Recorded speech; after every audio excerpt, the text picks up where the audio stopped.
Saudara, usai mengembuskan rencana invasi darat ke Iran, Presiden Amerika Serikat Donald Trump didemo warganya. Warga Amerika Serikat turun ke jalan sebagai bagian dari gerakan No Kings, gerakan yang muncul sejak Trump memulai masa jabatan keduanya dan meluas saat perang berkecamuk. Demo di sejumlah kota besar di Amerika terjadi di tengah perang Amerika dengan Iran. Di Los Angeles, bentrokan terjadi saat polisi mengerahkan gas air mata dan granat asap ke pengunjuk rasa selama demonstrasi nasional dalam gerakan No Kings yang ditujukan pada Presiden Donald Trump. Di New York, hampir 8,5 juta penduduk di negara bagian yang mayoritas pendukung Partai Demokrat turun ke jalan menolak kebijakan Trump.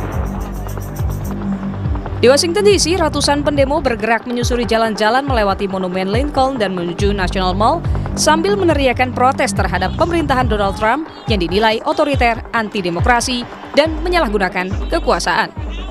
Every single day reading the paper and wondering, Iran is terrifying. Venezuela, walking in there and pulling a president out. What's going on with the undocumented people. It's just outrageous every single day. And it's coming so fast and furious, you can't keep up on it. And you just become overwhelmed. But we have to stand up and do something. Protes bergejolak di tengah rencana Donald Trump untuk melakukan invasi darat ke Iran. Departemen Pertahanan Amerika Serikat berencana mengerahkan tambahan pasukan dari Divisi Lintas Udara ke-82 yang merupakan pasukan elit Angkatan Darat Amerika Serikat ke kawasan Timur Tengah. Pengerahan pasukan tambahan ini untuk mendukung operasi militer Amerika Serikat melawan Iran yang masih terus berlanjut hingga pekan keempat. Divisi Lintas Udara ke-82 Amerika Serikat dapat dikerahkan dalam waktu 18 jam setelah menerima perintah dan memiliki spesialisasi dalam melancarkan serangan parasut. Iran pun tak gentar. Komandan Angkatan Darat Iran, Brigadir Jenderal Ali Jahansani, memperingatkan Amerika Serikat jika perang darat akan lebih berbahaya dan mahal. Pakar strategi Pusat Pengkajian dan Penerapan Angkatan Udara alumni US Air War College, Marsma TNI Purnawirawan Agung Sasongko Jati menilai pengiriman pasukan yang dikerahkan Amerika Serikat ke Timur Tengah belum mencukupi untuk serangan darat ke Iran. Biasanya operasi darat itu dengan pengumpulan pasukan dahulu dan logistik. Okay. Namun ini tidak kelihatan. Biasanya mereka akan mengirim divisi lapis baja, kemudian artileri, dan itu dikumpulkan di suatu tempat yang diperkirakan menjadi tumpuan untuk serangan. Dan saat ini tidak ada tanda-tanda akan melaksanakan invasi, karena invasi itu harus 300, 400, 500 ribu orang dengan perlengkapan yang lengkap. Itu namanya invasi. Baru cukup ampuh untuk menakuti pihak lawan untuk kamu lanjut bangga, ayo berunding. Kalau cuman angkanya masih ribuan, puluhan ribu, itu masih belum cukup untuk membuat menjadi leverage atau daya tawarnya. Rencana pemerintah Amerika Serikat untuk mengirimkan tambahan pasukan elitnya ke Timur Tengah mencuat di tengah klaim Presiden Donald Trump yang menyebut Iran dan Amerika Serikat tengah dalam proses negosiasi untuk mengakhiri perang.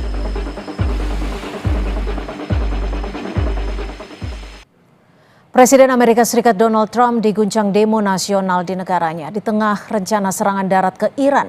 Apakah gerakan No Kings oleh warga Amerika Serikat akan menghentikan perang? Kita bahas bersama dosen geostrategi dan geopolitik Universitas Udayana, Evata Filomeno Borromeo Duarte, dan juga praktisi serta pengajar hubungan internasional Synergy Policies, Dina Prapto Raharjo. Selamat sore Mbak Dina, Mas Evata, terima kasih sudah menyediakan waktunya di Kompas Petang. Saya akan langsung ke Mbak Dina. Mbak Dina, ini kan kalau kita lihat di Amerika Serikat, gerakan warganya bisa dikatakan cukup masif. Apakah gerakan dari warga AS No Kings ini bisa mengintervensi ataupun setidaknya bisa mengubah keputusan Trump untuk rencananya melakukan invasi darat ke Iran?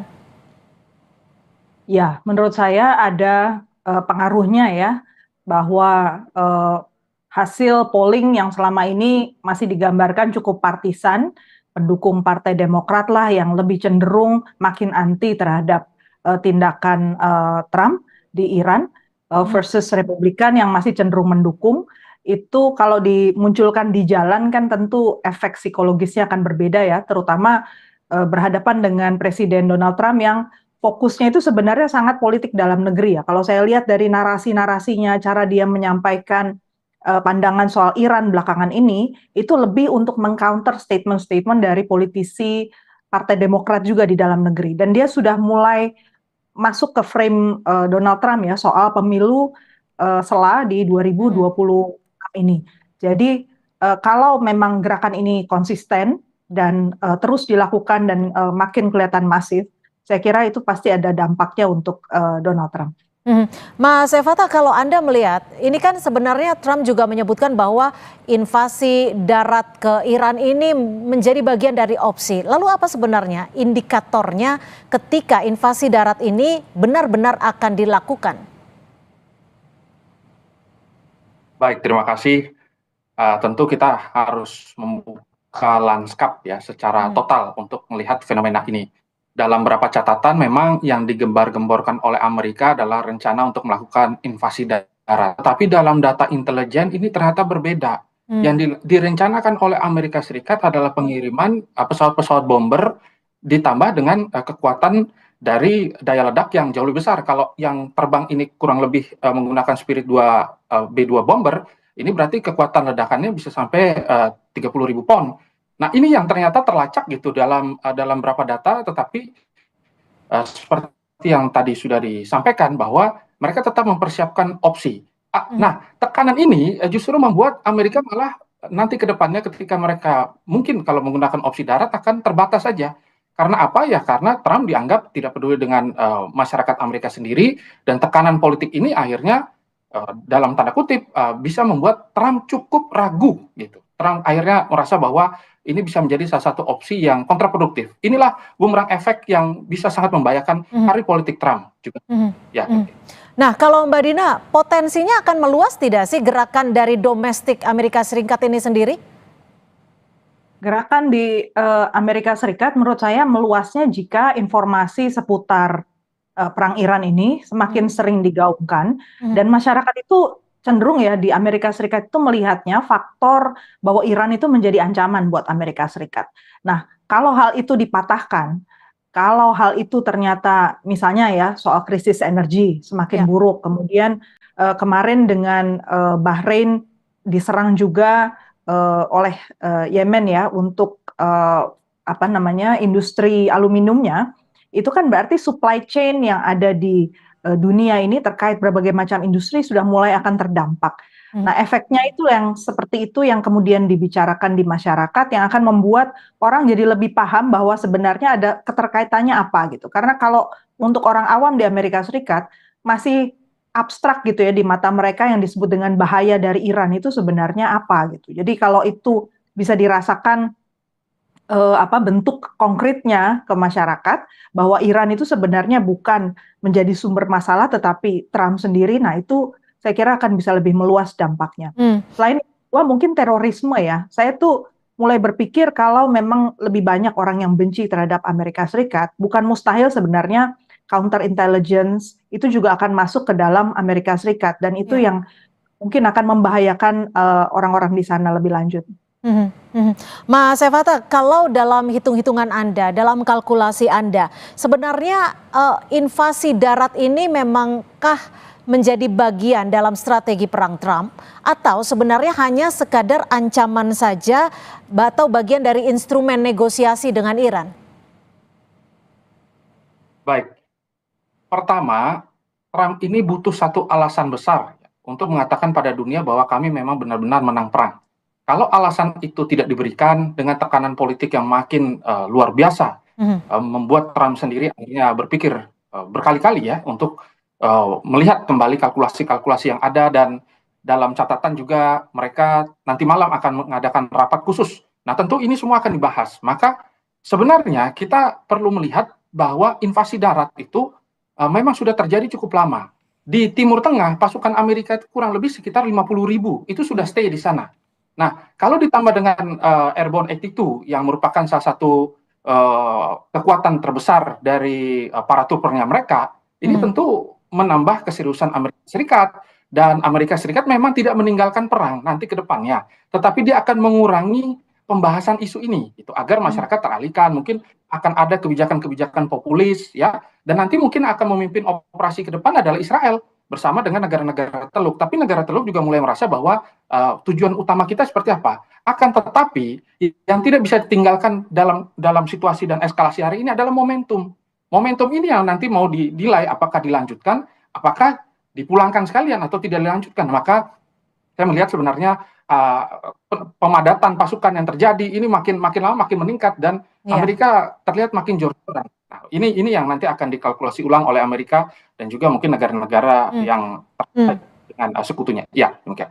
Tapi bagaimana menurut Anda terkait dengan keseriusan Amerika Serikat untuk melakukan invasi darat? Karena kita tahu informasi terbaru adalah USS Massachusetts, kapal selam, sudah bergabung dengan Navy Amerika Serikat untuk ikut dalam peperangan melawan Iran ini.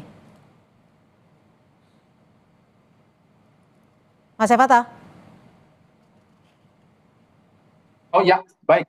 Pertama, kita melihat bahwa seluruh yang dikelakkan oleh Amerika Serikat ini adalah bagian dari leverage juga, ya. Jadi Donald Trump ini kan seorang yang cukup transaksional lah. Kita tidak bisa mengatakan bahwa Donald Trump cukup ideologis, meskipun gerakan-gerakan politik dia, Make America Great Again dan lain sebagainya itu kan terlihat sangat ideologis. Tetapi dia tidak segan-segan untuk mengatakan mundur dalam situasi yang cukup tercekik kali ini.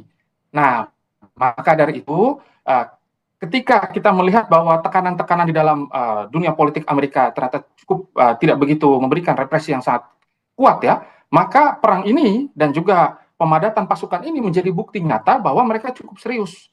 Dan inilah yang tadi saya sampaikan bahwa Trump sangat butuh alasan, Trump sangat butuh propaganda untuk dikatakan pada dunia bahwa kami benar-benar menang. Meskipun dia menunjukkan satu situasi showmanship ya, jadi good cop, bad cop, dia mengatakan begini, terus nanti 4 jamnya berbeda. Tetapi ini adalah bagian dari skenario yang mereka siapkan agar tidak terbaca. Nah, kemungkinan terburuknya kalau ini akhirnya menjadi kenyataan, maka titik cekik terhadap energi dunia akhirnya meledak juga, gitu. Akhirnya menjadi kerugian terbesar. Dan satu hal yang paling perlu kita hitung adalah demonstrasi di Iran itu sudah mulai terus digalakan oleh Amerika Serikat dengan intelijen-intelijennya bersama dengan Israel. Ini kan tanda bahwa mereka memainkan opsi-opsi apapun lah untuk memenangkan perang ini. Oke, Mbak Dina, jika aksi unjuk rasa, aksi demonstrasi di dalam negerinya di Amerika Serikat terhadap penolakan Presiden Trump yang akan melakukan invasi darat kepada Iran, apalagi sebenarnya faktor-faktor lainnya yang setidaknya bisa mempengaruhi pemikiran Trump sendiri? Satu yang nggak bisa dikendalikan oleh Trump langsung sebenarnya adalah apa yang bergerak di Timur Tengah. Satu faktor yang kita lihat lagi sudah mendeklarasikan diri masuk membantu Iran, itu adalah Irak, kemudian Houthi di Yemen, dan kita bisa lihat dengan situasi tersebut, pada dasarnya negara tetangga langsung dari negara-negara yang bergerak itu, seperti Saudi Arabia, itu sebenarnya dalam posisi sangat tegang ya, sangat berharap bahwa udahlah Amerika Serikat nggak usah cuman ngomong aja, melontarkan bluffing, kalau mau serang. Dan ini Amerika Serikat kan baru saja kemarin Trump bulan hari Kamis ya, bilang mundur lagi nih deadline-nya untuk serangan ke tanggal 6 April. Itu bisa kan durasi waktu mundur itu kan menciptakan ketidakpastian. Sementara dari pihak Houthi itu justru semakin yakin ya, semakin ingin menghancurkan secepat-cepatnya seluruh jalur-jalur connectivity untuk perdagangan Israel. Jadi saya kira yang akan dilumpuhkan, tapi juga tetap akan punya resiko ya, itu rudal jatuh di tempat yang tidak seharusnya, itu di Timur Tengah, sehingga karena Houthi itu berbatasan langsung juga dengan Saudi, kemudian Houthi juga punya independensi, dia juga bisa bergerak langsung, misalnya menutup selat yang lain di Bab el Mandeb misalnya, itu maka risiko ketegangan di sana, kekacauan di Timur Tengah, termasuk juga di Bahrain itu sekarang sudah mulai ada pengejaran ya terhadap kelompok-kelompok Syiah yang sebenarnya mayoritas di Bahrain, tapi ditekan oleh kelompok Sunni yang berkuasa. Sehingga kekacauan di tingkat masyarakat di daerah Timur Tengah itu kan satu faktor yang nggak dihitung sepenuhnya oleh Trump ya. Dan itu risikonya bisa muncul menjadi pressure politik juga dari negara-negara yang sebenarnya mungkin diharapkan menjadi pendukung Trump di Timur Tengah. Ya, dan memang kalau kita lihat situasinya saat ini, warga Amerika Serikat banyak yang bergerak. Lalu apa sebenarnya pertaruhan Trump dalam perang Iran saat ini? Kita masih akan membahasnya selepas jeda, tetap bersama kami di Kompas Petang.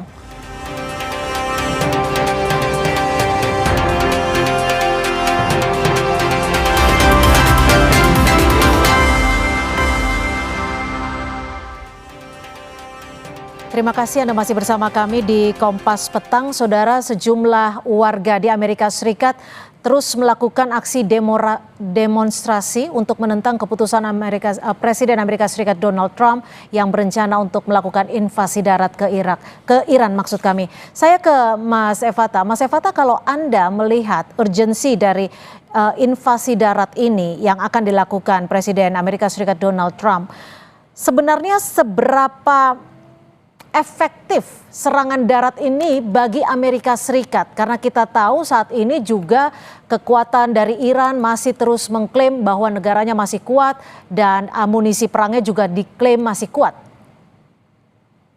Ya, baik. Jika ditanya seberapa efektif, tentu Amerika Serikat sudah berhitung ya secara maksimal. Meskipun hitungan ini kan belum terbukti nanti ke depannya apakah efektif ataukah tidak. Dan ketakutan dari Amerika Serikat apabila invasi darat ini malah menciptakan cost terhadap perang yang makin tidak bisa terkendali lah. Ini menjadi salah satu titik lemah dari Amerika dan dibaca oleh publik internasional sebagai bagian dari yang tidak jelas gitu. Tujuan perang ini kemana? Tetapi sebenarnya mendorong ini semua bisa kita katakan ada negara-negara teluk. Negara-negara teluk itu mempersiapkan armada-armada mereka, kekuatan udara mereka, dan mereka meyakinkan Amerika untuk melakukan serangan, gitu. Sehingga Amerika ini akhirnya terjebak dan tidak mau keluar. Ini terbukti dari beberapa catatan-catatan khusus ya. Mereka mengatakan bahwa serangan ini hanya akan berhenti atau perang ini hanya akan berhenti apabila Selat Hormuz tidak digunakan sebagai senjata oleh Iran, begitu. Maka ini kan jadi kontradiktif. Kita melihat bahwa Amerika tapi di satu sisi Selat Hormuz adalah bagian dari kekuatan Iran sendiri untuk tetap bertahan.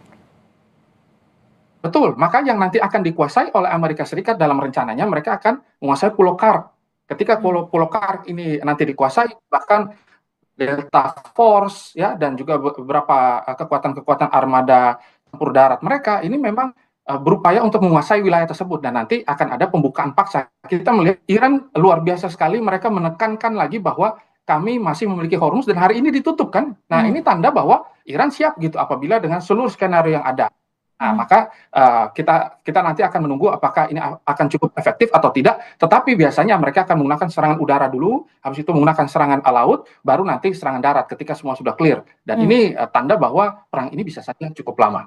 Oke, Mbak Dina, kalau saat ini Amerika Serikat dan Israel menyatakan kedua negara masih sangat konsisten untuk melakukan penguasaan di Iran itu sendiri, tapi di satu sisi Iran juga sudah didukung oleh Houthi dan juga Hizbullah. Bagaimana kita melihat dari peta kekuatan kedua bagian ini?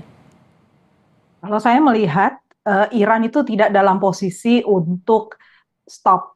Jadi dia akan tetap terus menyerang meskipun proses negosiasi yang diklaim Pakistan juga sedang berjalan. Dan saya di sisi diplomasi saya yakin sebenarnya memang ada upaya-upaya ya. Komunikasi itu saya kira ada dan pressure itu dari Pakistan itu ada. Karena bagaimanapun juga perlu Iran mulai mengurai. Dan saya lihat Iran itu jauh lebih cerdik ya. Dia sudah mulai mengurai masalah ini, urusan ekonomi untuk dia itu tetap bisa jalan. Buktinya dia sudah punya toll booth ya, yang booth laut yang kemudian negara-negara harus mempersiapkan itu tadi urusan teknisnya itu harus beres baru bisa lewat ya di Selat Hormuz. Dan dia sudah bikin jalur baru di Selat Hormuz di mana kapal-kapal diteliti dulu masuk, selesai bayar baru dia bisa lewat. Artinya kalaupun perang masih berlanjut, Iran sudah punya amunisi baru. Dan dari segi dukungan, seperti misalnya dari Rusia, itu sudah dideklarasikan oleh Menteri Luar Negeri Rusia bahwa informasi-informasi yang dibutuhkan oleh Iran itu disediakan oleh Rusia. Artinya kalau kita bicara soal strategi sementara yang dipakai oleh Iran, yaitu tit for tat, ya tit for tat itu artinya kalau Amerika menyerang infrastruktur dia akan serang balik infrastrukturnya. Itu terbukti efektif dan ampuh untuk membuat Amerika Serikat mundur. Dan Amerika Serikat saat ini belum mendapatkan dukungan yang konkret ya dari NATO tidak, dari negara-negara teluk juga tidak, dan kita sudah bisa melihat bahwa aksi atau statement dari Donald Trump yang mulai mengejek ya negara seperti Inggris kemarin, terus hari ini untuk Saudi Arabia pangerannya pun dihina ya. Itu sudah menunjukkan bahwa dia sebenarnya dalam posisi yang terjepit silahkan menyelesaikan sendiri, dan semua orang mendorong bahwa Amerika Serikat harus menunjukkan dia memang bisa menyelesaikan masalah ini sendiri. Itu menurut saya satu tekanan yang besar sebenarnya untuk seorang yang egonya begitu besar seperti Trump. Tapi Mbak Dina, apakah ini artinya seperti yang Anda sebutkan tadi bahwa seakan Iran memiliki kekuatan baru lagi, dan apakah ini artinya instrumen negosiasi yang berjumlah 15 poin yang sempat diajukan Amerika Serikat, Donald Trump ini memang tidak digubris oleh Iran itu sendiri? Nggak mungkin digubris, karena dia udah bilang 1, 2, 3 poin utama yang nggak bisa dinegosiasikan adalah Iran nggak boleh punya program nuklir sama sekali. Sementara beberapa titik itu nggak mungkin lah. Pertama, Iran itu sebenarnya anggota dari NPT, dan sekarang sedang dibicarakan, NPT itu Non-Proliferation Treaty. Jadi sebenarnya negara lain yang ada di luar treaty, Pakistan, India, sama Israel, itu nggak masuk di NPT. Itu justru sekarang mengembangkan nuklir sampai mereka punya puluhan ya pembangkit listrik tenaga nuklir, dan menggunakan nuklir untuk berbagai senjata, rudalnya juga banyak ya, hulu ledaknya juga banyak di India, Pakistan, dan Israel. Sementara yang selama ini dipantau Iran, dan dia masih menjadi anggota, itu justru ditekan terus. Jadi kan nggak mungkin, dari segi geografis sebenarnya kan Iran dalam posisi yang harus menjaga diri juga. Kalau sekelilingnya punya senjata nuklir, bagaimana dia menjaga dirinya? Dan kita lihat di situ parlemen Iran sekarang dalam posisi ingin keluar dari NPT. Dan ini negara-negara lain sedang berusaha jangan sampai ini terjadi. Karena kita udah lihat juga Korea Utara yang sudah keluar lebih dulu dari NPT, sekarang udah mulai tunjuk kekuatan ya. Dan negara di sekitarnya kemudian menjadi panas nih, Korea Selatan juga udah mulai bergerak. Jadi menurut saya logika untuk menghentikan program nuklir tidak bisa dilakukan secara unilateral. Dulu JCPOA itu dipikir dengan matang karena negara yang punya program nuklir juga harus terlibat. Nggak mungkin bisa dijalankan, dijamin sendirian dengan model transaksional dari Trump untuk mencegah Iran nggak punya program nuklir. Oke, Mas Efata, kalau kita mencoba mengkalkulasi, menghitung-hitung jika memang invasi darat Amerika Serikat benar dilakukan, ini peta kekuatannya akan seperti apa? Kalau kita tahu Iran seakan tidak gentar, justru menerima dan menunggu pasukan Amerika Serikat untuk melakukan serangan darat. Sementara Amerika Serikat diketahui sudah menyiapkan ribuan tentaranya, bahkan 3.000 diantaranya adalah marinir untuk melakukan invasi darat ini. Ya, baik.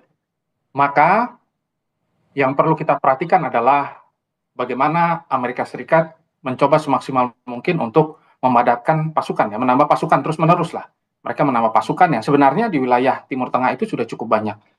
Dan kita juga bisa melihat bahwa masih dalam konfirmasi ya terkait dengan pemimpin dari parlemen Iran yang akhirnya dibunuh ya dalam beberapa laporan. Dikatakan bahwa Muhammad Bagher itu sudah meninggal.